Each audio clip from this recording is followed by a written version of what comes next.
Amen. Sige po, basahin po natin ang teksto natin na matatagpuan sa Isaiah 54. Sinimulan ko na po sa verse 1 hanggang 3.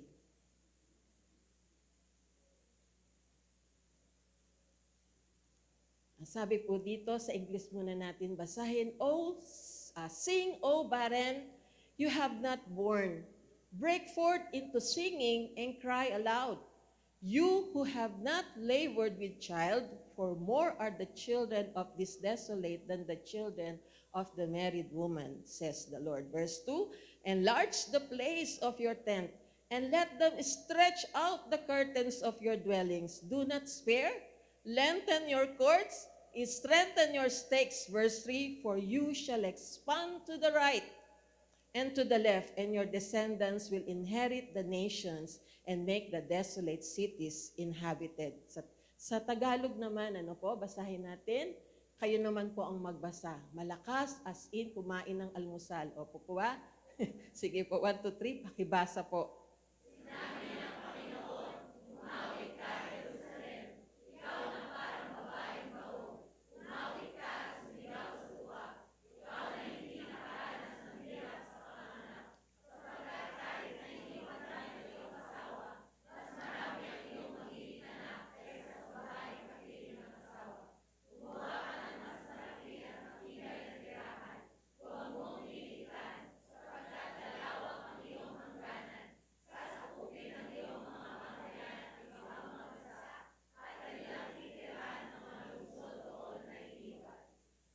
Amen.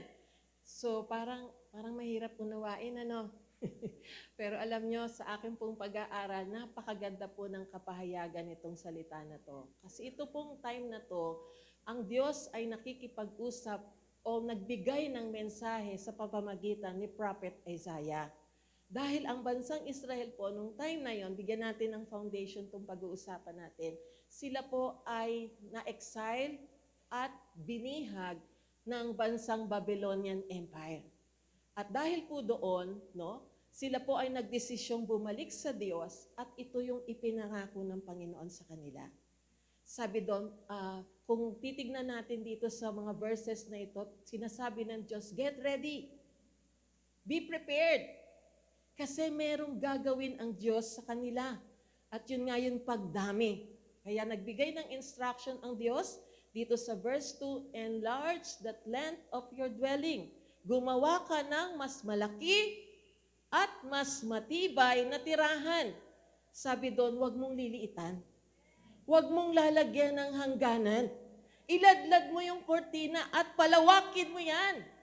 Strengthen, lengthening the cords and strengthen the stakes. Kumbaga, yung katotohanan po, mga kapatid, na kapag nag-e-extend tayo, di ba, sa isang bahay, meron ka pa namang bakanting lote, in-extend mo yon. Siguraduhin mo na kapag pinalawig mo yon o pinalaki mo yung isang bahay, ito ay magiging mas matibay din sa unang itinayo mo. Kasi pag sinabi natin pong lengthening, it speaks of expansion. Lengthen your cords, palawigin, speaks of expansion. Increase in size, stretch out, mga kapatid, sabi doon. At ang strengthening, doon nagsasabi ito, yung lalim. Kumbaga nung panahon na yon, yung tent, yung tali, nilulubog maigi para yung tent ay mas maging matibay. May sinasabi ba ang Diyos sa atin? Amen? Kung gugustuhin natin ng expansion, kailangan may tibay din itong taglay-taglay. Amen? Ano pong ibig sabihin nito, mga kapatid, ang Isaiah 54? Ang Isaiah 54 po, ano po ba ang image nito? Itong binasa natin. Ang image po nito is that God Yahweh is the faithful husband. Dito sinasabi dito na ang Diyos ng Israel ay ang tapat na asawang lalaki. At ang bansang Israel, siya yung tinawag na hindi faithful unfaithful wife. Bakit? Kasi sila, doon sa Exodus, balikan natin ang Exodus chapter 19, nagkaroon sila ng vow doon sa panahon ni Moses sa Mount Sinai, na ang Israel na ang magiging At sabi doon, you will be for me a kingdom of priests and holy nation. Ang bansang Israel ang siyang itinalaga ng Diyos bilang piniling bansa at nagbigay ang Diyos ng covenant sa kanila. Kaya tinawag o makikita nating imahen ng Isaiah 54 na si Yahweh, ang Diyos, ang tapat na asawang lalaki ng bansang Israel, yung sinasabi nating wife. No? Doon to ipinapakita, mga kapatid. Pero, kung babasahin naman natin ang Old Testament, lagi na lang silang bumalik sa Diyos, nagkasala, bumalik na naman, pinatawad, binless ulit. Pero sa pagkakataong ito, mga kapatid, they committed adultery bilang wife ng Diyos, bilang sa kanilang asawang lalaki, ang ating Panginoon. They committed adultery sa paanong paraan, mga kapatid? No, turning to other gods, sumamba sila sa iba-ibang mga Diyos.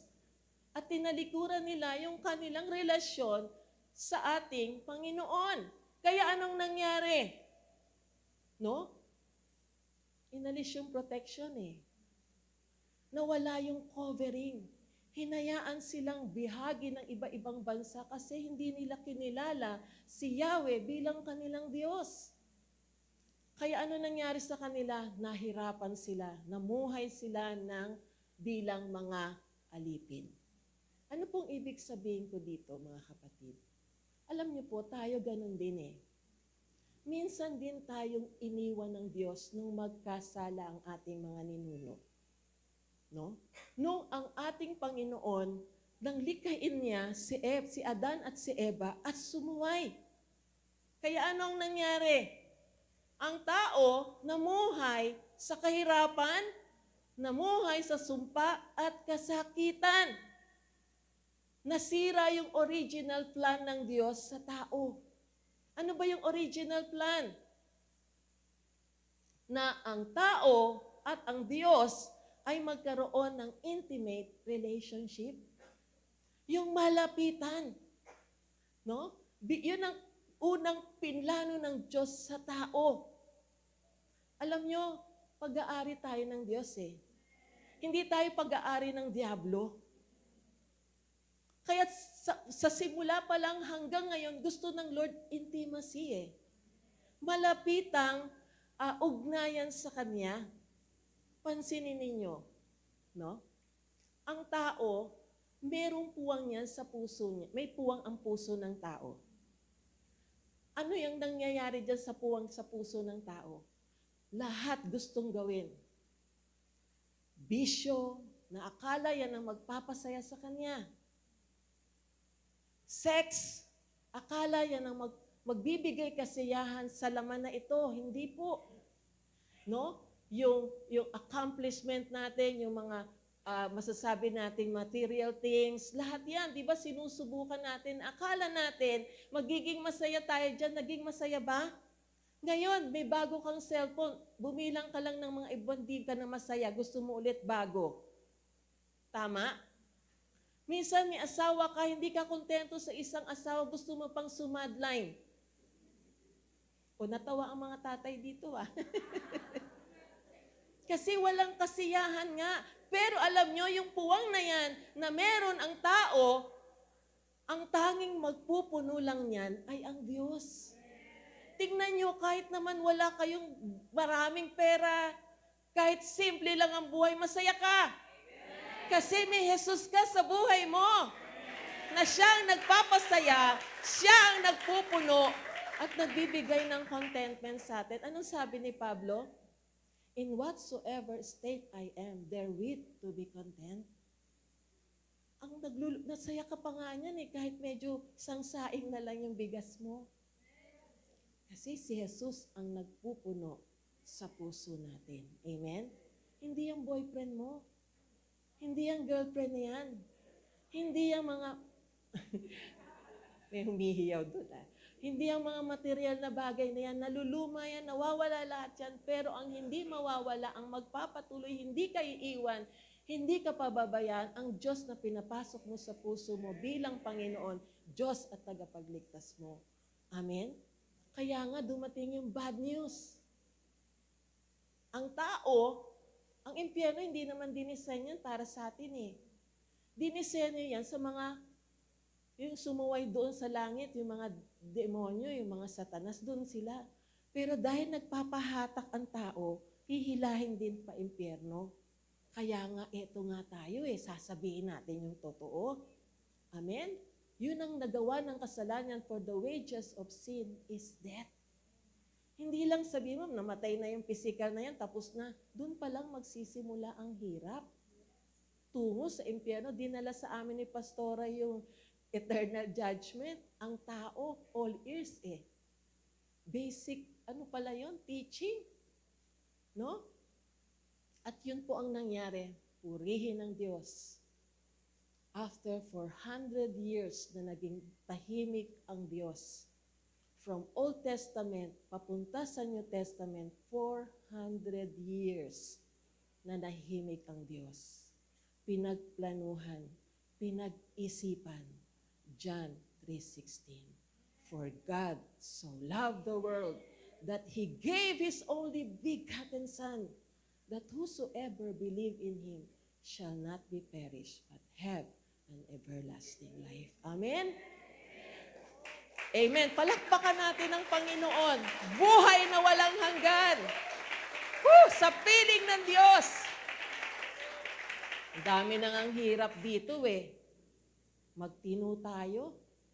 Baka sa isang iglap, wala na ang buhay na yan.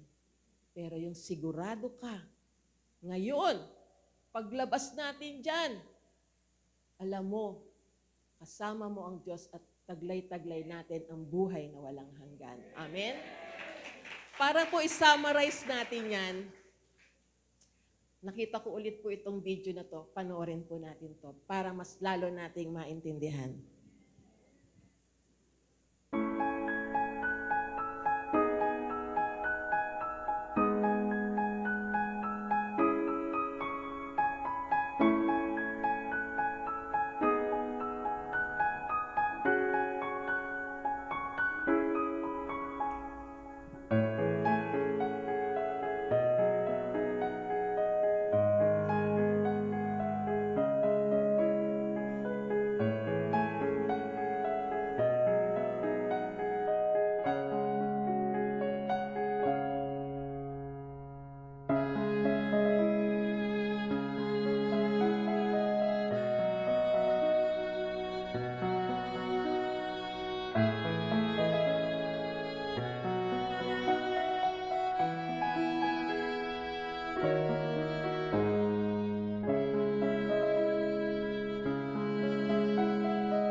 Praise the Lord.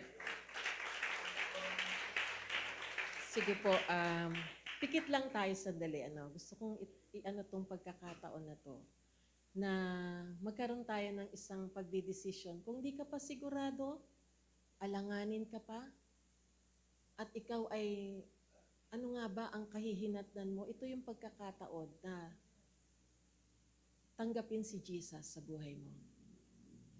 Habang ang lahat ay nakapikit, pwede mong itaas ang kamay mo bilang pananampalataya sa Diyos. Nagsasabing, gusto kong tanggapin si Kristo sa buhay ko. Amen. Salamat po sa mga kamay na yan. Gusto ko pong sundan niyo po ang panalangin ito at ariin mong panalangin ito mula sa puso mo. Dakilang Diyos, hindi ko kayang iligtas ang aking sarili. Kailangan kita sa buhay na ito. Ngayon, humihingi po ako ng patawad sa lahat ng aking nagawang kasalanan at tinatanggap kita, Jesus, sa aking buhay. Pumasok ka sa puso ko at mangyaring ikaw ang maging Panginoon, maging Diyos at tagapagligtas. Isulat mo ang aking pangalan, Panginoon, sa aklat ng buhay. Salamat po. Pangunahan mo na po ako. Ikaw na ang maghari sa aking buhay. Ito po ang aking dalangin sa pangalan ni Jesus. Ako na lang po ang mananalangin para sa mga matapang na itinaas ang kanyang kamay. Gusto ko pong ipag-pray kayo. Panginoon, sa kanilang pong pananalangin pagtanggap, hayaan mo, O Diyos, na maranasan nila na totoo ang Diyos na tinanggap nila sa kanilang buhay.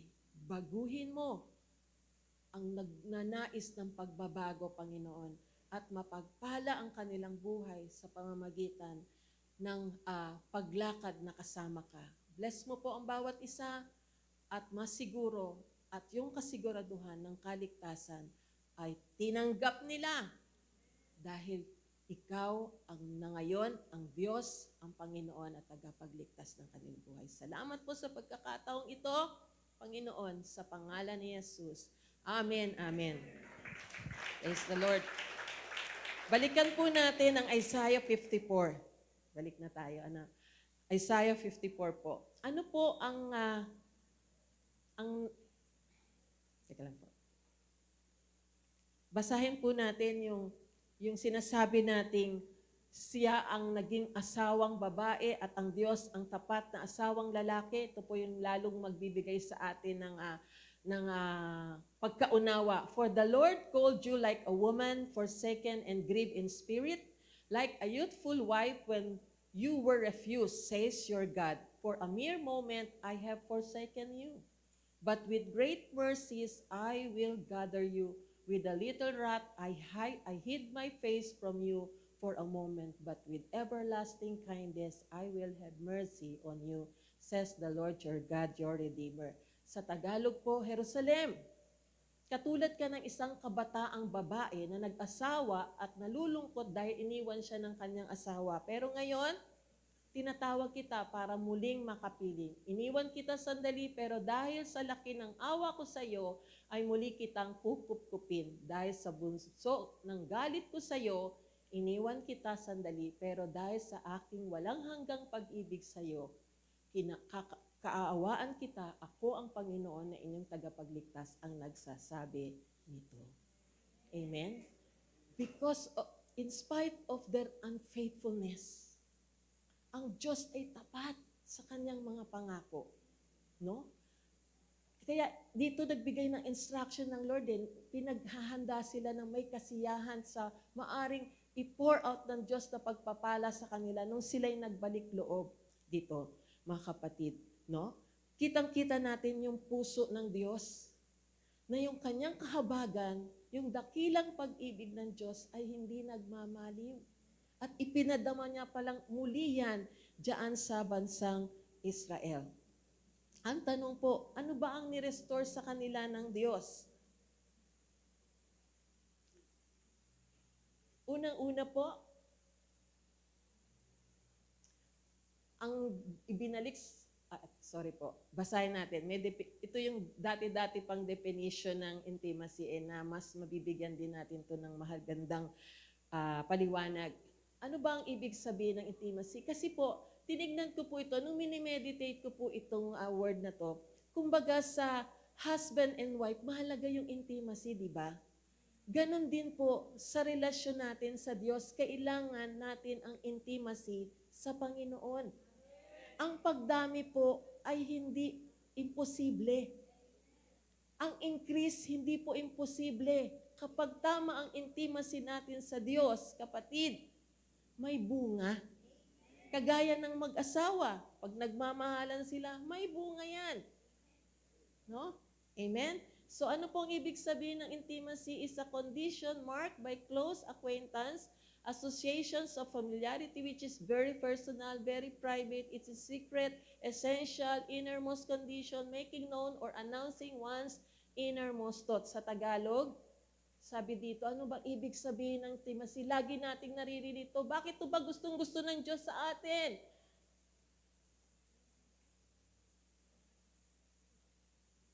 Makisuyo na lang po. Tagalog, pakibasa nga po.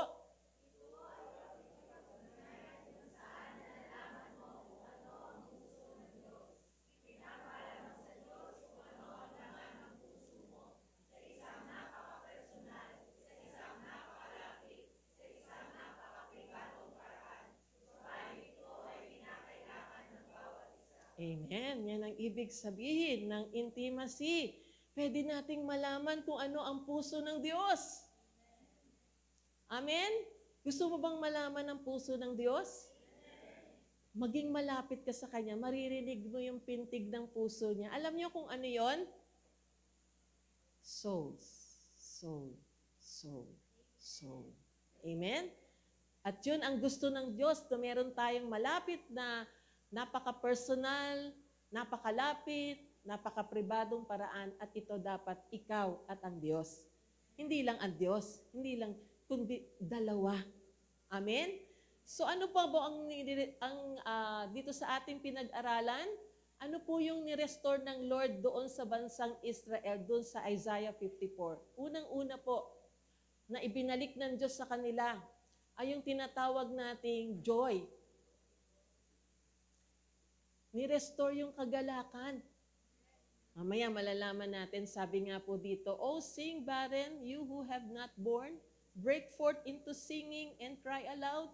You have not labored with child, for more are the children of the desolate than the children of the married woman, says the Lord." Ibinalik sa kanila yung kagalakan. Kasi ano yung bang klaseng kagalakan ang ibinalik sa kanila ng Diyos? Kasi, nung panahon na yon, yung tinatawag na barrenness. Yung barrenness kasi noon, curse yun o pagiging baog nung panahon na ito, isang sumpa. No?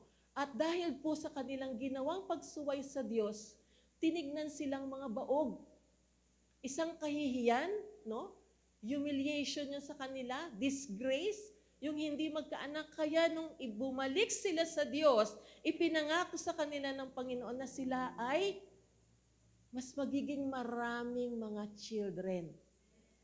Amen? Kaya nga sabi doon, enlarge, expand, kasi sabi doon, pupunta ka sa left, pupunta ka sa right, para sa expansion, yung pagdami, mga kapatid. Amen?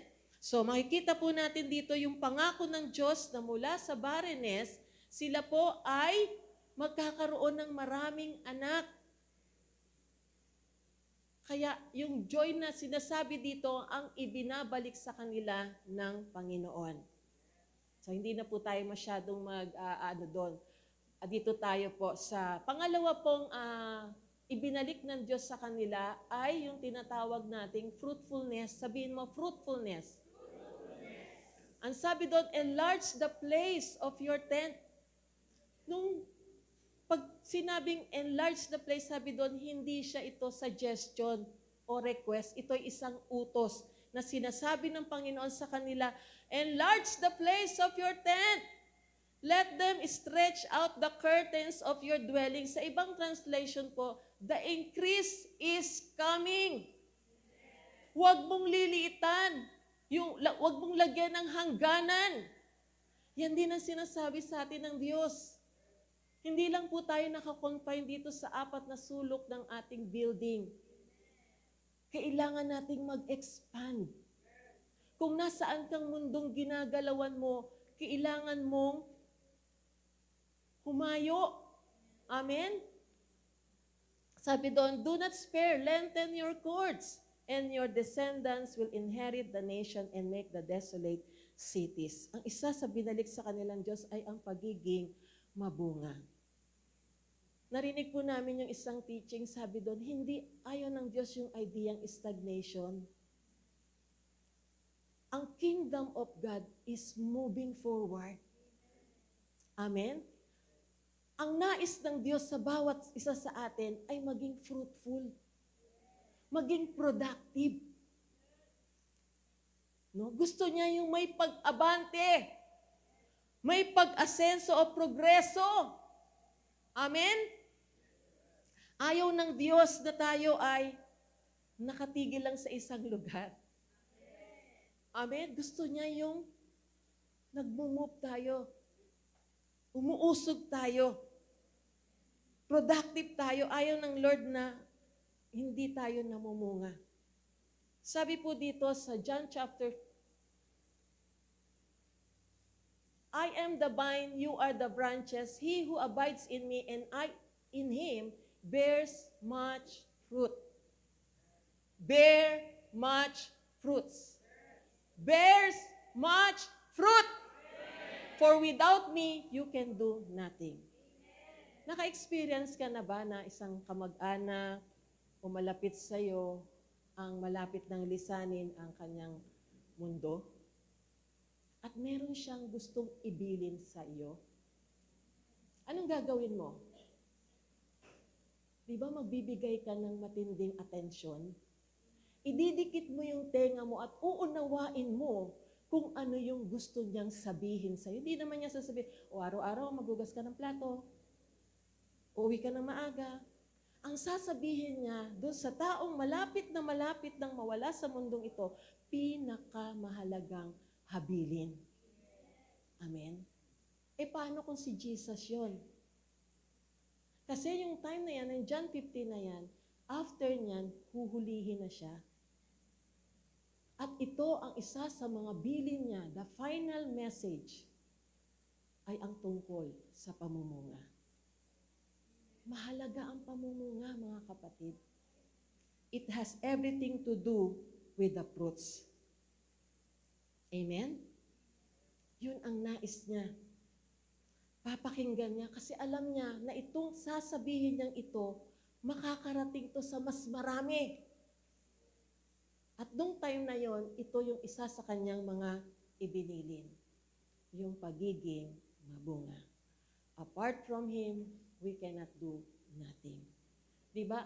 Naalala ko yung sabi ni Pastor Manny, ang isang puno, yung sanga, hindi naman niya, para lang bumunga. Sorry, yun ako. Diba? Para lang ba bumunga siya, struggle? Hindi. Kung nakakabit sa puno ang sanga, panigurado ang bunga. Lalabas at lalabas ang bunga. At kailangan nakakabit ang sanga sa puno. Bakit? Kasi dyan ang gagaling yung nutrient, yung mineral, yung water, para siya ay maging malusog sa pamumunga. Ganon din tayo. Mahalagang nakakonect ka sa tunay na puno. At yan si Jesus. Expansion is possible. Fruitfulness is possible. Amen? Increase is possible. Kapag tayo ay nakadikit ng tunay sa puno, ito ay ang ating Panginoon. Yun ang sinasabi niya sa atin.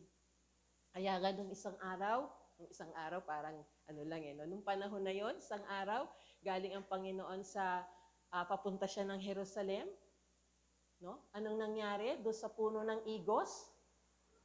No? Pagod siya, galing evangelism, nagkaroon ng healing crusade, nag-share ng word, naglalakad siya pa uwi, nakita niya yung puno ng igos, gutom siya, kukuha siya, nung kailangan niya na yung puno, walang bunga.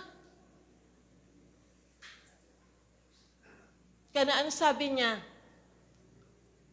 Umaako pa ka lang ng space eh. Tapon na kita sa apoy. Ay. Baka nag-aako pa lang tayo ng space eh. Wala namang kinalaman yan sa salvation. Kasi kultura daw ng Jew, kapag wala ng pakinabang, tinatapon na sa apoy. Kaya anong ginawa ng Panginoon mula ngayon? Di ka na mamumunga. Walang pakinabang eh. Ano pa? Yung talent. Umalis yung may-ari. Ayon sa kakayanan, binigyan ng isa 5,000, isa 2,000, isa 1,000. At yung ipinagkatiwala sa kanila, isang araw binigay sulit nila yon. Humarap sila sa totoong nagbigay ng tiwala ng parang ano doon yung pananalapi o currency. Yung 5, alam niyo, pag binasa niyo, pagkatanggap niya, agad-agad. Nagsipag siya. Tumubo ng 5,000. Yung 2,000, ganun din. Tumubo ng doble. Yung isa, tinamad. Yung 1,000, tinago na lang. Hindi tumubo. Sabi nga, kung dinagay mo na lang sa bangko, kahit pa piso-piso, 5 piso, tumubo yan. Anong sabi ng Panginoon? Itapo na yan dahil walang pakinabang. Anong ibig sabihin nito, mga kapatid? Gusto ng Diyos na mamunga tayo. Amen? Gusto ng Diyos, productive tayo.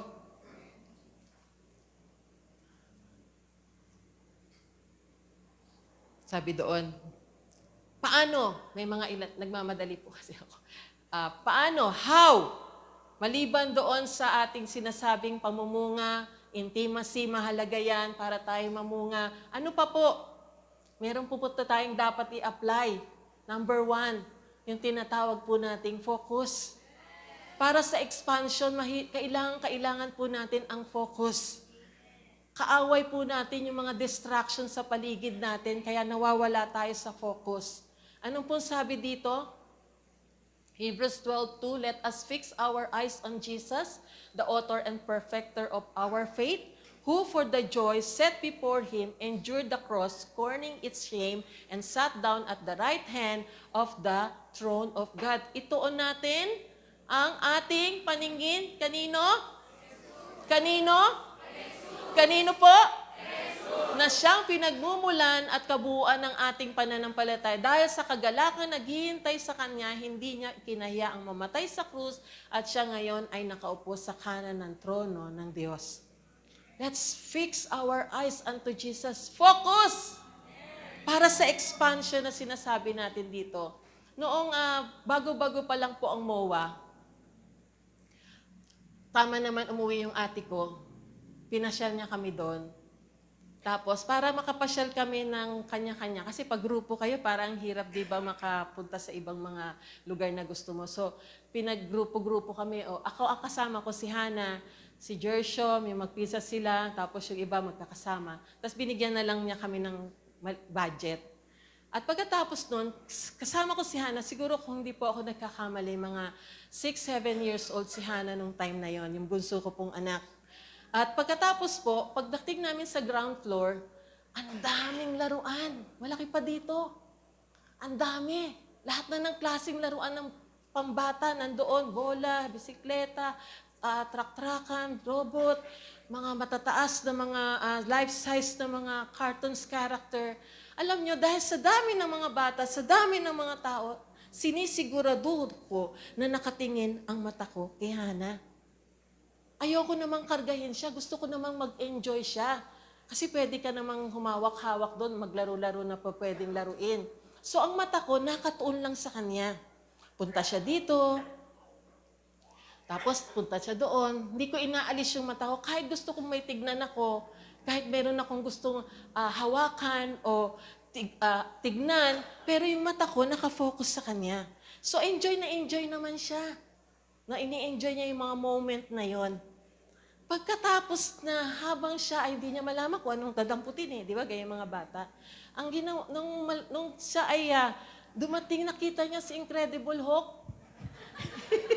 Yung life size. Di laro siya. Pagtingin niya ganyan, nakita niya si Incredible Hulk. Wala na. Hindi niya na alam kung saan siya pupunta. Sa takot. Takbo dito, takbo doon, takbo dito. Alam niyo, kung wala ang mata ko sa kanya at makalabas siya ng mall, hindi ko alam paano ko siya hahanapin. Pero dahil nakafocus ako sa kanya, kaya yung takot niyang yan, saan siya tumakbo, kasama niya ako. Alam niyo, tumakbo siya, una. Alam niyo yun, yung gusto niyang iwasan niya si Incredible Hulk. Napapunta siya doon sa malalaking speaker, yung mga sound system, malalaki. Nagtago siya doon. Nung kukuhanin ko na siya, nagtakbo na naman siya. Pumunta siya sa French baker, yung malalaking poste doon. Sa takot niya. At nung nahagip ko siya, kinarga ko na siya at iyak siya ng iyak. Alam mo yung lesson ko doon? Focus. Hindi ko inalis yung mata ko sa anak ko. Kasi kung hindi, sa dami ng tao noon, baka lumupasay na ako umiyak doon. At kung makalabas pa siya, lalong mahirap. Alam nyo, sa ginagawa natin, we need focus. Maraming distraction, mga kapatid. We need focus. Ang tanong, saan ba tayo magpo-focus? Alam nyo ba? Saan? Maliban sa Panginoon, focus tayo sa Lord. Alam nyo, John 15:16. Doon tayo mag-focus sa John 15. You did not choose me, but I chose you and appointed you to go, bear fruit, fruit remain. So alam natin saan tayo po-focus, ha? Pag tinanong kayo ni Pastora, asan ang focus mo ngayon? Ay, John 15:16 po. Maggugo po ako. Magbe-bear ng fruit. Paano ka ba maggugo? Saan ka ba nandun? Kami po, tinignan namin mga sarili namin, mga missionary ng tansa. Kasi taga rito ako Sinend out po ako sa tansa. Kaya mga missionary kami doon. Diba? Kaya ba't ba ako napunta doon? Focus. Doon ngayon ang focus ko. Ganon din tayo. Kung nasa workplace mo ikaw, asan ba ang focus ko? Yung mga nakakasalumuhan natin. Amen? Number 1, ano? Focus. Number 2 po, napaka-importante po nito, mga kapatid. No? Kasi sa ating expansion, maliban sa focus, mahalaga ang intimacy. Isa rin pong mahalaga po ito. Ay, ito na pala. Relationship and teamwork. Walang teamwork pag hindi ayos ang relationship. Importante po na sa grupo, tayo lahat nagkakaintindihan, nagkakaisa, may teamwork. Sabi doon, Ephesians 4:16, for Him, whole body fitted and held together by every supporting ligament, grows and builds itself up in love through the work of each individual parts. Mahalaga po yon. Amen? Yung expansion, kaya nga tayo nagbi-BTC para maging iisa lang yung ating tinatahak at nagkakaisa tayo sa ginagawa natin. Dahil importante ang teamwork. Sabi nga po doon,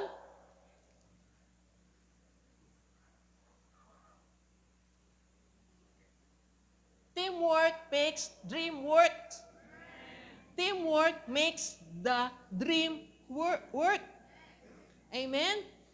Kapag tayo, ano ba yung ating niyan? Ano ba ang pangarap natin?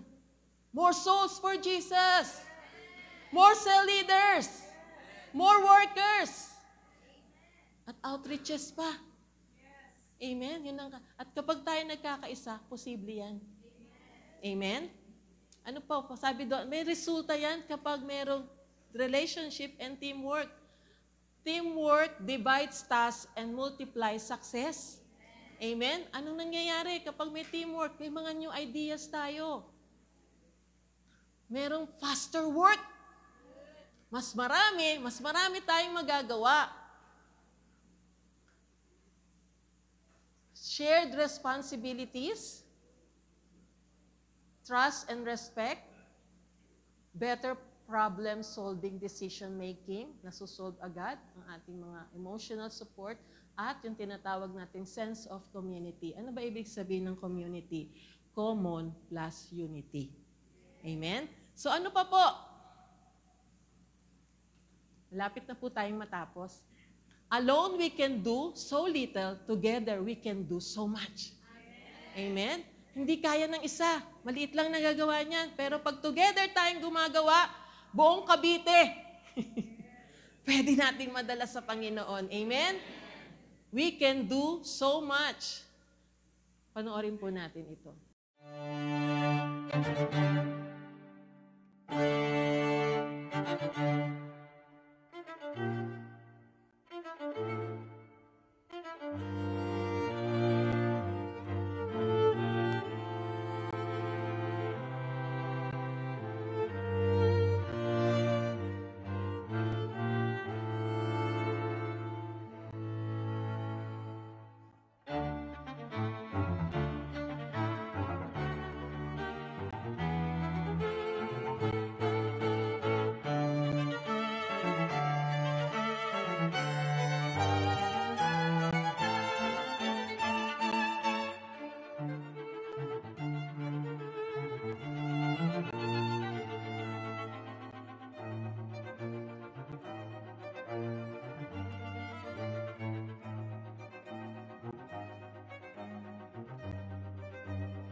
Amen.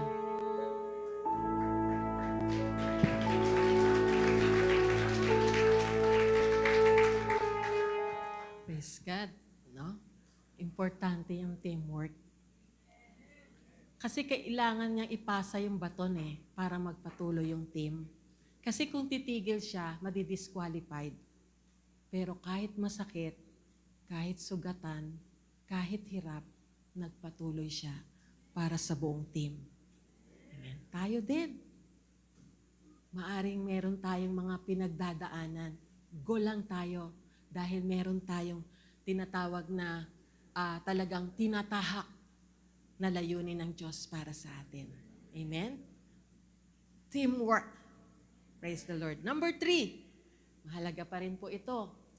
Kailangan natin ang prayer. Yung taas, yung lawak, yung lalim, ng ating pananalangin, yung sukat ng ating pananalangin para sa expansion, no? Importante po ang pananalangin. Amen? So meron pong 4 yan, saglit lang po yan. Pag binasa po natin ang Nehemiah chapter 9, 1-37, assignment po yan. Basahin niyo po sa bahay. Meron pong 4 na klase ng panalangin na meron si Nehemiah. Itong Nehemiah chapter 9, ang pinaka-longest prayer na naisulat po sa Biblia. After po nilang ma-build yung Jerusalem, nagsama-sama nagsama-sama sila at sa pagsasama-sama nila dito po nagsimula yung kanilang pananalangin. Unang-unang panalangin, the first dimension po is looking up. Ano po yun? Praise and worship and adoration. Huwag nating kalilimutan yan, yung ating papuri at pagsamba at pagbibigay ng adoration. Looking up. Isang form din po ito ng prayer. Amen? Ano pa po? Second dimension po ng ating pananalangin ay yung tinatawag na looking back, reflection, and thanksgiving to Him. Kahit na ano pa yan, magpasalamat ka. Balik tanaw mo, tignan mo kung ano yung ginawa ng Diyos sa'yo. Kanina yung nagpatotoo, kahanga-hanga ang ginawa ng Diyos. No? Parang sa akin po na-encourage ako, sige lang, tuloy lang tayo kahit anong hirap. Dahil may tamang panahon ang Diyos sa pag-ani natin. Amen? So looking back, yung reflection natin, pagbabalik tanaw at pagpapasalamat natin sa Diyos. Third dimension, yung sukat ng ating pananalangin. Mahalaga po ang looking around. Yung ating paghingi at yung ating confession, yung pangangailangan natin sa Diyos. Amen? At ang pang-4 po na sukat ng ating pananalangin is asking God direction and our commitment. Amen? So, importante po ang ating pananalangin. Focus, relationship and teamwork, at yung ating prayer. Laliman pa natin. Palawakin pa natin. Sigurado ang expansion. Amen? Tumayo po tayong lahat at tapos na po. Communion po tayo. At habang pinidistribute po yung ating communion, sige, kausapin mo ang Panginoon. Let's close our eyes. Amen. Gusto mo bang maging bahagi ng paglawak ng kaharian ng Diyos? Kailangan natin ang tamang intimacy sa Diyos. Mahalaga yung focus. Sumama tayo sa team para maging mas mabilis yung kalooban ng Diyos. At sama-samang pananalangin. Amen. Habang dinidistribute po ang communion, ang pinaka-text po natin ay Isaiah 54. Tama po? No, doon tayo. Pero bago mag-Isaiah 54, merong Isaiah 53. At gusto kong habang dinidistribute to, babasahin ko po sa inyo. Mahaba siya pero mahalaga po. Sinong naniwala sa aking ibinalita at kanino inihayag ng Panginoon ang kanyang kapangyarihan? Kalooban ng Panginoon na lumago ang kanyang lingkod. Gaya ng tanim na lumalago at nag-uugat sa tuyong lupa. Wala siyang kagandahan o katangiang nakakaakit sa atin para siya ay lapitan.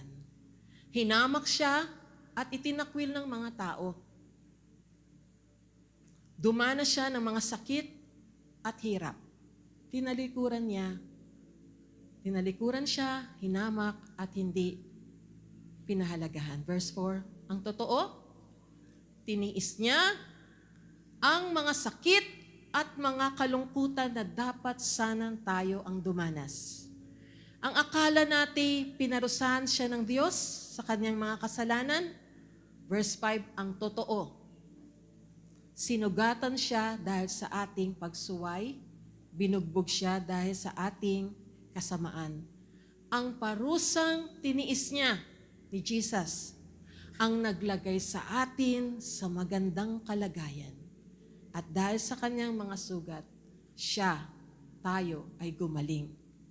Tayong lahat ay parang mga tupang naligaw, bawat isa sa atin ay gumawa ng nais nating gawin, pero siya ang pinarusahan ng Panginoon. Parusang dapat sana ay para sa ating lahat. Inapis siya at sinaktan, pero hindi man lamang tumaing. Para siyang tupang dadalhin sa katayan para patayin o tupang gugupitan na hindi man lang umiimik. Hinuli siya, hinatulan at pinatay. Walang nakaisip isa man sa mga kababayan niya na pinatay siya dahil sa kanilang mga kasalanan, na itiniis niya ang parusang dapat sana ay para sa kanila. Kahit na wala siyang ginawang kasalanan at anumang pandaraya, inilibing siyang parang isang kriminal.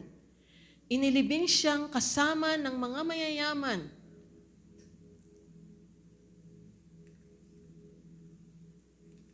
Pero kalooban ng Panginoon, nasaktan siya at pahirapan kahit na ginawa siyang handog ng Panginoon para sa kabayaran ng mga kasalanan ng mga tao natin. Makikita niya ang kanyang mga lahi at tatanggap siya ng mahabang buhay. At sa pamamagitan niya at matutupad ang kalooban ng Panginoon. Verse 11, kapag nakita niya ang bunga ng kanyang paghihirap, matutuwa siya. Sinabi ng Panginoon, sa pamamagitan ng karunungan ng aking matuwid na lingkod ay marami ang itinuturing niyang matuwid. Magdurusa sila para sa kanilang kasalanan dahil dito. Pararangalan ko siya katulad ng mga taong tanyag at makapangyarihan dahil ibinigay niya ang buhay niya. Ibinilang siya na isa sa mga makasalanan. Nagdusa siya para sa maraming makasalanan at hiniling pa niya sa Diyos na sila'y patawarin. Bago mag-Isaiah 54, may Isaiah 53 ito yung binasa ko. At ang pinatutungkulan dito ay ang paghihirap ng Diyos. Yung kanyang kamatayan, yung kanyang naranasan, alang-alang para sa ating mga makasalanan. Tinubos niya tayo. Ano pong ibig kong sabihin? Hawak-hawak natin po ang communion na yan. Kapatid, pwedeng-pwede na tayong mag-expand dahil sa ginawa ni Jesus. No? The finished work of Jesus on the cross. Pwede na tayong mag-multiply.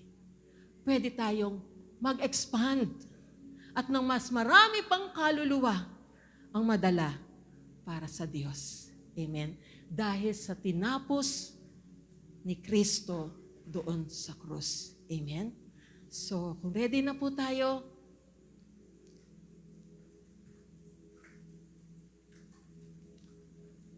wakan po natin yung ating, ito po.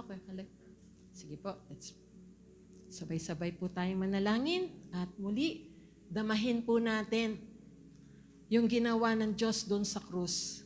Pwede na tayong mangarap.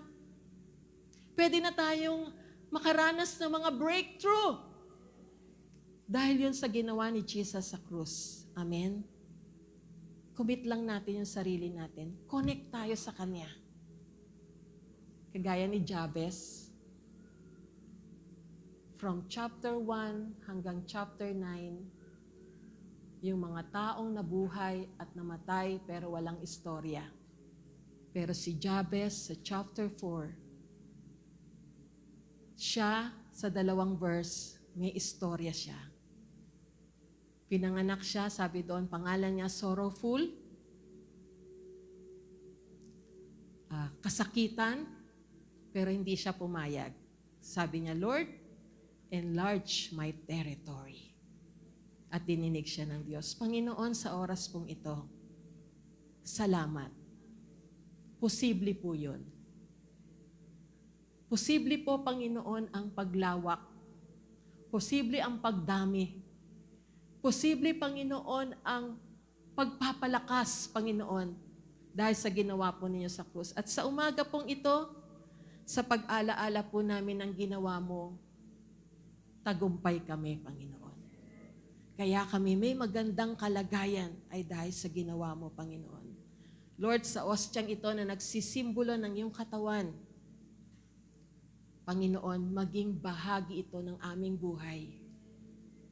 Sa oras pong ito, Panginoon, sabay-sabay po namin kakainin ito at inaalaala ang tagumpay na nangyari doon sa krus ng Kalbaryo. Sabay-sabay po natin kainin.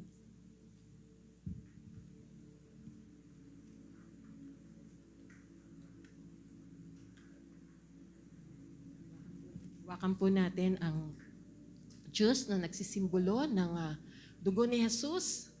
Panginoon, maaring nagkulang kami, maari kami po ay nagkamali, pero sa pag-inom po namin ngayon ng Diyos na ito na nagsisimbolo po ng iyong dugo, nagpapalinis po kami, Panginoon. At muling nagtatalaga ng aming buhay na gamitin mo ang bawat bahagi ng aming katawan bilang paggawa ng iyong kalooban na may kabanalan, O Diyos. Salamat po, tinatanggap po namin, Panginoon, ang iyong paglilinis, ang panibagong paghakbang, Panginoon, ng aming buhay pananampalataya. Sabay-sabay po nating inumin. Amen. Sige po, palakpakan natin ang Panginoon. Hallelujah. Maraming pong salamat, Panginoon.